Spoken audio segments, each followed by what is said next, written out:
It's week 8. We've got quarterbacks, tight ends, and DST. So before Sunday, let's break down these updated rankings for week 8 of the 2024 NFL season. Welcome to E&M Fantasy Football, where I combine industry-leading data, Vegas sportsbooks, and expert analysis to provide you with optimal weekly rankings for the utmost accuracy when setting your weekly lineups in your fantasy football league. I'm writing this on Thursday night for Friday's video. Expect more videos every week for the other unit groupings like wide receiver and running back, and click the playlist in the top right for all the updated rankings for week 8. We begin the rankings. Quarterbacks, of course. Sportsbooks have these quarterbacks projected to go over 260 yards this week. They are Jordan Love, 268 over-under. He has the softest passing matchup for an elite quarterback as 4-point favorites in the highest scoring total of the week. Jalen Hurts, 260 over-under, with the next softest passing matchup in the second highest scoring game of the week. Lamar Jackson, leading the best offense in the NFL to Cleveland as 9-point favorites, 263 over-under. And Joe Burrow, Joe Cool, 277 over-under. On the other side of the ball against Philly as 2.5-point favorites at home with an implied team total of 26 scoring points. Vegas tells us these top 4 quarterbacks are in the best position to go over 260 total yards with their arms and legs in excellent matchups with high scoring totals. They are your undisputed S tier for week 8. A tier is for the rest of the elite quarterbacks, projected for about 250 to 260 yards. Any of these guys could finish top 5. Starting off with Caleb Williams. He's rested. He's going to face the Marcus Mariota-led Commanders. JD5 almost certainly is not going to play. Nobody cares what his mom says. Caleb has averaged about 250 total yards per game. They should absolutely boat race Washington. Joshua Allen at 6, 259 total for Allen. Instantly, upon arrival of an actual wideout, Allen goes for 323 yards. With the most pass attempts of the season, all against the third best pass defense last week. I'm not saying Josh Allen is back, but he could be back, maybe. It looks like he's back. Patrick Mahomes at 7, 256 over-under for Patrick LaVon. He's thrown for 231 passing yards per game this season and just 154 in his last matchup last week against San Fran. He gets the Raiders' 8th best pass defense, but he also gets the legendary DeAndre Hopkins. Now, for all you little babies out there, you were still sucking on your mama's teat when Nuck was finishing seasons with 0 drops and well over 1,000 yards. But I remember. And so does Pepperidge Farm. Trevor Lawrence at 8, 253 over-under for Trevor, 218 passing and 13 rushing per game. I take the lower on Touchdown Jesus this week, but having said that, this is the highest scoring game of the week, and even though they are set to lose to the Packers, Trevor will be chasing his moniker all day. Green Bay is a league average team against the pass. Kyler Murray, 254 total. Same story with Kyler versus Miami. Miami boasts the new number 1 passing defense in the league. 196 passing and 46 rushing yards per game for Kyler. Vegas thinks he'll be playing from behind with Tua back on the field. From here, it's your last chance to not sweat for your matchup this week. Sportsbooks have these quarterbacks for about 230 to 240 passing yards for week 8. Kirk Cousins at 10, 241 over-under for Kirk. This one's easy. Tampa has a bottom 3 pass defense. They lost Evans and Godwin, and I'm not saying he's going to go for 509 passing yards again, but the last time he did, that was against Tampa 3 weeks ago. So, lock him in. And Tua Tagovailoa at 11, 240 over-under for Tua. Miami's savior has been resurrected. The Polynesian Prince, Young Tungo, the Tan Marino, the throw-in Samoan is back. And he isn't wearing a Guardian cap. And he gets irritated if you ask him about it and why he won't wear one, besides looking like a total doofus. Should he wear one? Probably. Definitely. But I mean, literally everyone in the NFL should, right? I mean, they're all possibly getting a concussion every single play. Probably even you watching right now. You don't even play football, but that's neither here nor there, my special little guys and gals. Miami's favorites. Tyreek's projected for like 90 yards. Arizona is 26th against the pass. Next up, ErvinandM.com. ErvinandM.com is my company my best friend and I started in 2020. We literally make everything ourselves by hand. We have earrings, rings, necklaces, bracelets, tie clips, apparel, and more. Over a dozen curated gemstones and 100 handcrafted products. If you need a gift or something special for yourself, use the promo code in the description, find something you love, and buy it today. Now back to the video. Support me, support you. Shop something from my store, like this beautiful royal blue tie clip from ErvinandM.com. Shop it right now, www.ervinandm.com. And at 12, CJ Stroud. 240 over-under for Stroud. 230 passing yards per game. They are 5-point favorites facing the Colts' 23rd pass defense. They are at home, and unless AR-15 has his best game yet, the spread should only widen as they get closer to Sunday. Every real quarterback has went over against the Colts. Lock him in.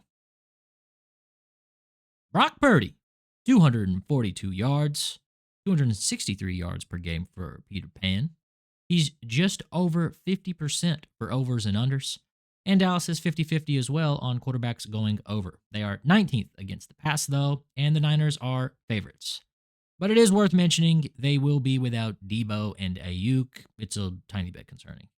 Tiny bit. And we'll go with his competition, Mr. Dickie Dak at 14, 247 passing yards for Dak this week.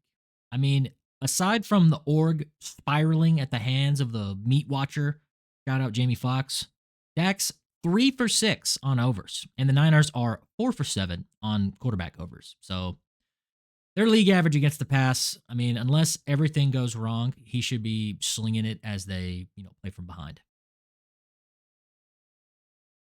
Sam Darnold, for the love of God, 245 over-under for Sam. He's only thrown for 228 yards per game, thanks to his defense. That being said, in close games, he pushes the limit, and those are his 2 overs on the season. This is the highest scoring game of the week, and even though they're favored, the Rams quietly have one of the best pass rushes of the season. So, he's right in the middle here at 15. Geno Smith is next. He comes in at 16, 243 passing yards for Geno, 283 passing yards per game. I mean, he still leads the league in passing through week 7, but we should be concerned with the absence of DK Metcalf. I mean, this could all fall apart from a fantasy perspective. They'll probably run the ball even more, perhaps making Charbonnet even relevant again in fantasy, but I mean, this totally regresses Geno's upside. Bo Nix, my God, what has happened? Well, I'm glad you asked. Broncos are playing Carolina. That's pretty much it. That's pretty much what happens. They're 10-point favorites, okay? Their secondary is 25th. I mean, the Broncos have been embarrassing teams, and they most certainly will embarrass Carolina at home in Colorado on Sunday. I would take the lower, though, on Bo Nix, 241. The desperation tier. It's the last viable options before the cliff. You don't feel good about it. Jared Goff at 18. 233 over-under for Goff. Why is he so low? He's averaged 268 passing yards all season, and and 295 yards in his last 3 games. Let me teach you something, okay? Detroit are 11-point favorites. 11 points! As if they needed an excuse to pound the rock. The Titans are third best against the pass. I mean, this isn't going to be a game. Good teams run the ball in the second half, while bad teams throw the ball in desperation to keep up. Remember that. Aaron Rodgers at 19, 234 over-under for Rodgers. The New Jersey Jets take on the New England Patriots, and you guessed it, it's set to be one of the most disgusting, horrifying, lowest scoring games of the week. However, Rodgers has nearly hit 300 passing yards since the arrival of Devontae Adams, and even though the Pats are 3 for 6 for opposing quarterbacks going over, we'll give Rodgers a 51% edge. Baker Mayfield at 20, 228 over-under. The big difference from his previous lines, Baker has thrown for 265 passing yards per game. The Bucs offense has been one of the most fun to watch week to week. But, where's the but? The but's right there. Now, let me say, this offense is about to look completely different without Mike Evans and Chris Godwin. No one should expect McMillan or Palmer to step into their shoes, and Baker just goes, Tom Brady on all these no-name receivers like they're going to save your season. I mean, sportsbooks are telling us there's a reason this is his lowest passing line of the season, and they're underdogs at home.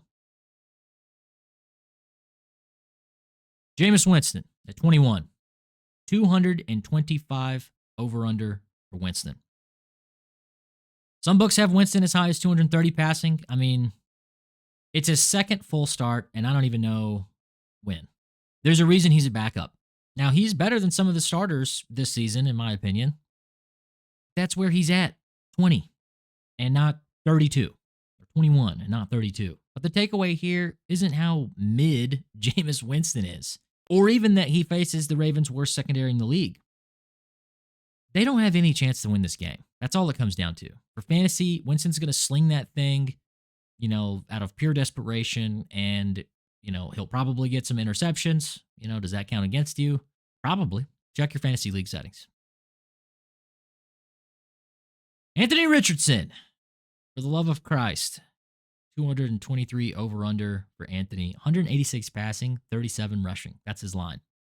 Did I and everyone else who drafted Richardson think that they had the steal of the draft and are utterly devastated right now, struggling to be just over 500? Pretty much. Does that change anything? Nope. 156 passing and 40 rushing per game doesn't change it either. Nor does Houston's fourth best passing defense. So, throw up a prayer. Big time. Drake May, 23. 213 passing for Drake. I mean, he's had 259 passing in his past 2 starts, as well as 23 rushing yards on top of that. The problem isn't his terrible offensive roster. It's the Jets' number 2 best in the league secondary. Can he still hit his line? Probably. Is that going to help you win your matchup? Probably not. 213 yards isn't going to cut it. And that brings us to the RIP tier.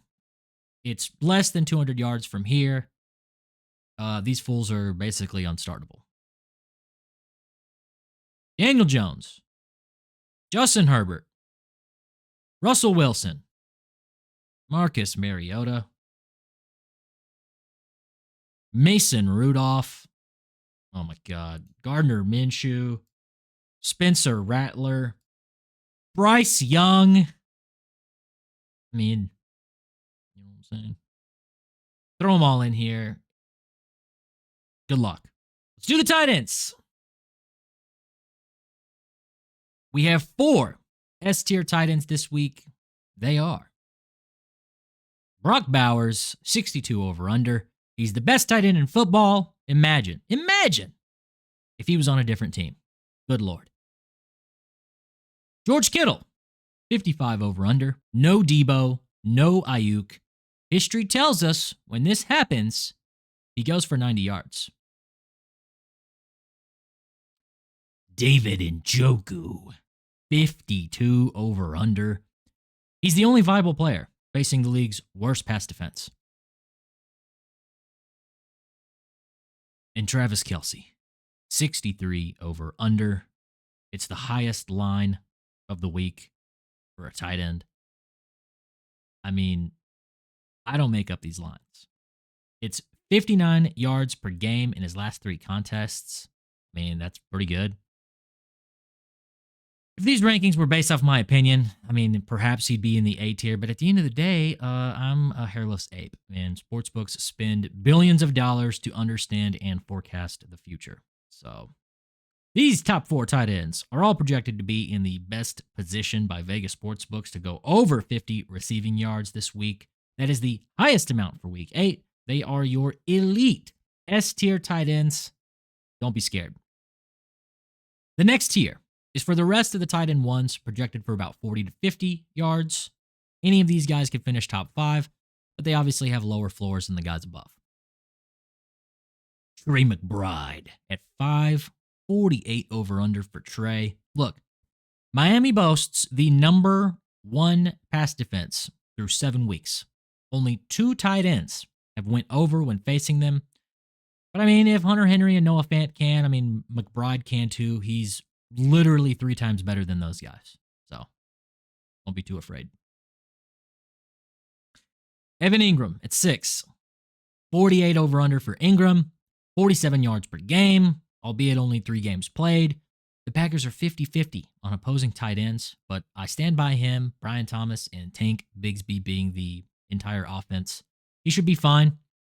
Don't let last week scare you. Kyle Pitts at 7. 41 over under for Kyle. I mean, Pitts has quietly went for 77 yards in each of his last 3 games. If you've held on to him through the first 4 weeks, you're feeling pretty big-brained right about now. The fact that the Bucs, they face the Bucs, who have allowed all the real tight ends 40, 50, and 60 yards against them, he should be fine. He could go nuclear. Cole Kmet at 8. 36 over under for Cole. Speaking of nuclear, Kmet is back from a week off. They're poised to decimate the Jaden Daniels-less Commanders. Washington has only allowed 3 tight ends to go for 50 yards or more, but Cole Kmet has also quietly entered the elite conversation with 57 receiving in each of his last 5 games. His last 5 games. Boys. He could also go nuclear. And Cade Otton, 47 over under. This over under is insane. I mean, this is a great week for tight ends. With Evans and Godwin out, I see a lot of people asking about McMillan or Palmer, and to be honest, Otton stands to benefit the most over everyone else in the offense. Let's see how they play this week, but I expect Otton to be maybe even more viable next week. And Tucker Kraft at 10. 35 over under.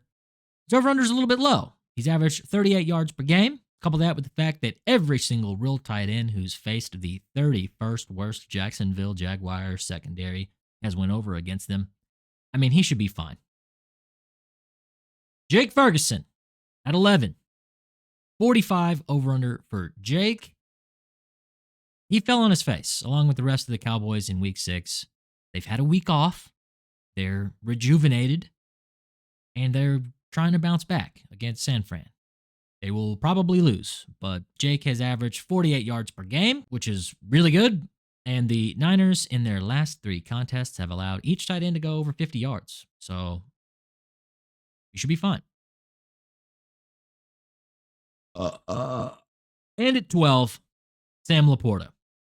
35 over under. Only 37 yards per game for Laporta. They get the third best Titans pass defense this week. They are almost certainly going to run the ball down the Titans' throat. No mayo. No Diddy. However, it is worth mentioning that with the suspension of Jameson Williams, we could maybe see the return to form for Sam Laporta. And the reason so many of you drafted him this season. Maybe. B tier. These tight ends are the last viable options. There's only a few. They're projected 30 to 40 yards, starting with Dalton Kincaid. 38 over under. I get it. He's more volatile than you wanted at ADP. But look, he's averaged 38 yards per game and over 50 in both of his last two contests. With Amari present, the offense is more functional, and scheme-wise, it kind of elevates Dalton's ceiling. He should be fine against the injured Seahawks. Hunter Henry at 14. 32 over under. Don't sleep on Hunter Henry. No one respects this man, but let me spend this next 30 seconds convincing you. 45 yards per game and 55 in his last 3 games.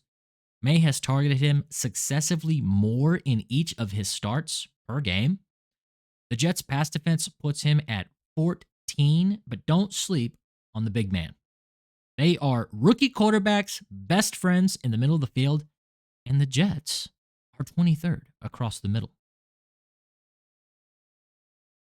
Pat Freiermuth at 15. 33 over under for Pat. 35 yards per game for the Muth. The Giants, in spite of boasting the 6th best pass defense, have allowed every real tight end to go over against them. He should be fine. It should be no surprise that this is the most disgusting game of the week with the lowest total set at just 36 points. Disgusting. Zach Ertz at 16. 32 over under for Zach. Ertz has also played pretty well this season for Washington. 38 yards per game is nothing to scoff at. But he's this low for 2 reasons. Marcus Mariota and the Bears defense. GL. Mark Andrews at 17. 29 over under for Mark. 32 yards per game for Andrews. I mean, he's been improving. It's been 54 yards per game in his last 3 contests. The problem here is not a single tight end has went over 20 yards against the Browns this season. Not in a single game, in spite of them being the worst team in the NFL. So, that's pretty scary. Dalton Schultz at 18. 29 over under for Dalton. 24 yards per game for Schultz. Not even 3 receptions per game. He's only went over to the tune of 34 yards twice. Colts are 50-50 against opposing tight ends, but I would take the lower on Dalton. And welcome to the cliff. These guys are projected for about 20 to 30 receiving yards. There's a lot of uncertainty here. These guys have basement level floors. Go back to back with the Noahs. Noah Fant. Noah Gray.